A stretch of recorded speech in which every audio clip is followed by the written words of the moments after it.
Let's talk about tips and tricks for relationships, communication, and goal setting for context. So, if you have context high, we're going to talk about relationships first.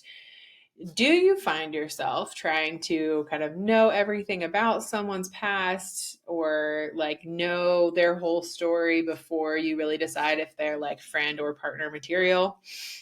If so, hear me out. To you, it's energizing, it's helpful for decision making, it's a way of connecting with other people. To others, it can feel like an interrogation. Or like you're looking more for who they've been in the past rather than who they are right now. So when you're building and deepening relationships, try these two things on for size.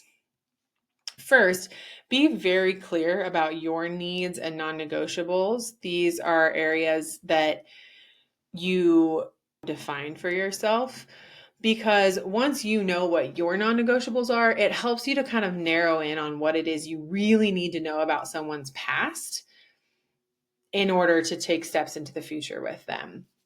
If you're looking at everything about this person and some of these things are not really like priorities or non-negotiables for you, they could really like mess with, might seem like one thing, but you don't really mind that much. And so what do you do with that information? Understanding someone's background as it pertains to your needs and non-negotiables can be very helpful. It also is just part of like building a relationship, right? There's nothing wrong with wanting to know that information. I don't think that's going to feel like an interrogation to someone because you are expressing what your needs are, not just trying to ask questions to determine if they can meet your needs, if that makes sense. The second thing to try is to communicate your context strength. I say this for every single strength, so surprise, surprise. But it is so important that you are able to understand your strengths in a way that you can share them with others because once others understand how you see, feel, think, and behave, then they can see those things you're doing. They can see you asking all these questions about their past and know that that's just how you process. That's just how you get to know someone. And that's how you make decisions, right? Instead of being like, what are they trying to find? Like, why are they asking all these personal questions? Why are they trying to go so deep into my past? It feels weird. When you are able to communicate that, you can then encourage the other person to also help remind you to stay present. So they can really be like, hey, that's enough. We're not going to talk about the past anymore tonight. Let's talk about right now. Let's talk about the future, especially when it's like most appropriate for that particular relationship.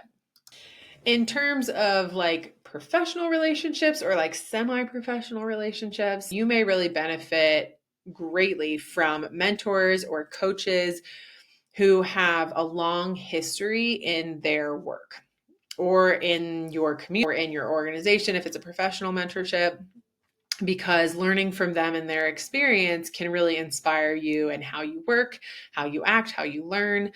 And you're just going to, it's going to feel more fulfilling to you to work with someone who has kind of that long history and a lot they can offer to you to satisfy your context.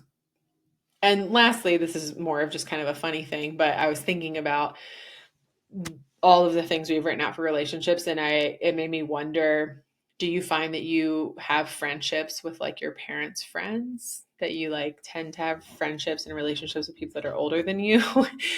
I know for me, I've been friends with all of my parents' friends, and I'm curious if this plays a little part in that because they have a lot to offer in terms of history and like what they did before me, or just they've done things longer than I have, and I find that interesting. So just curious, just a question for you to consider. Let's hop into tips and tricks for communication.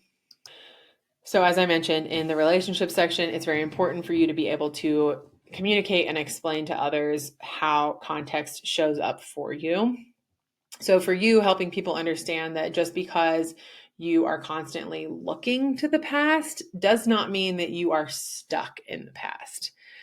For you, looking to the past is how you understand and contextualize and make confident decisions for the future. It's not that you just want to stay there and you want to like relive what's happening in the past. So being able to share that with others will make it very helpful for them as they're trying to interact and work with you. The other thing I would say is when you are trying to make a decision, make sure that you are communicating how much time you need to make that decision. And this might take practice to really understand how much time you need making decisions, but that way you can efficiently gather information that you need and you're not kind of holding people up because you want to gather all of the information. Like in an ideal world, you would learn everything about everything's past, right? But we're not in an ideal world. So you need to set time-bound situations for yourself and for others so they know what to expect from you and so that you can kind of prioritize what's most important in information gathering and being able to most effectively get that information. So let's talk about goal setting. I think the first thing to think about when you are sitting down to lay out goals is that you are really going to benefit from some type of review, reflection, practice.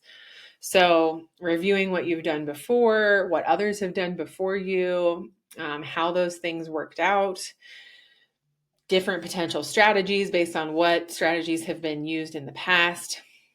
All of that can be really, really helpful for you to help determine what you want your goal and your process to your goal to be.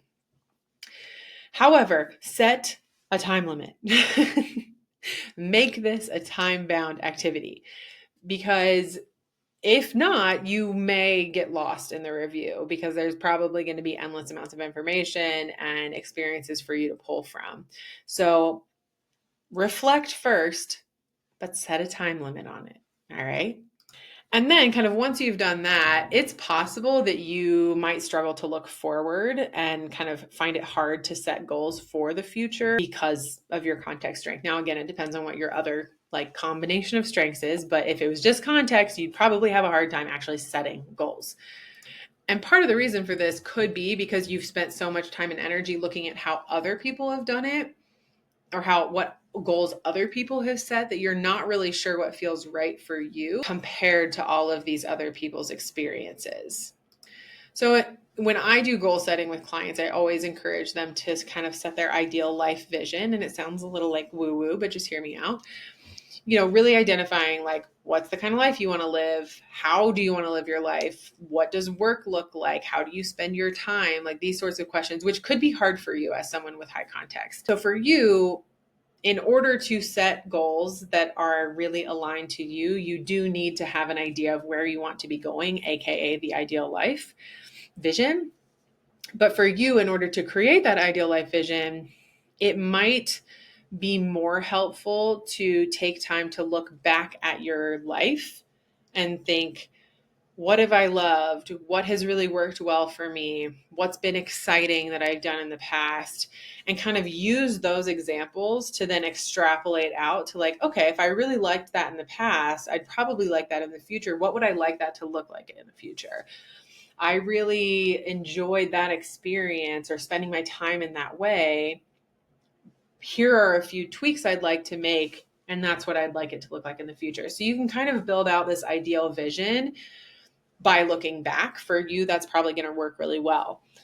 Once you have the ideal vision, then when you're setting goals, life or work, you can really think through like, how does this goal align to the vision that I have for my life?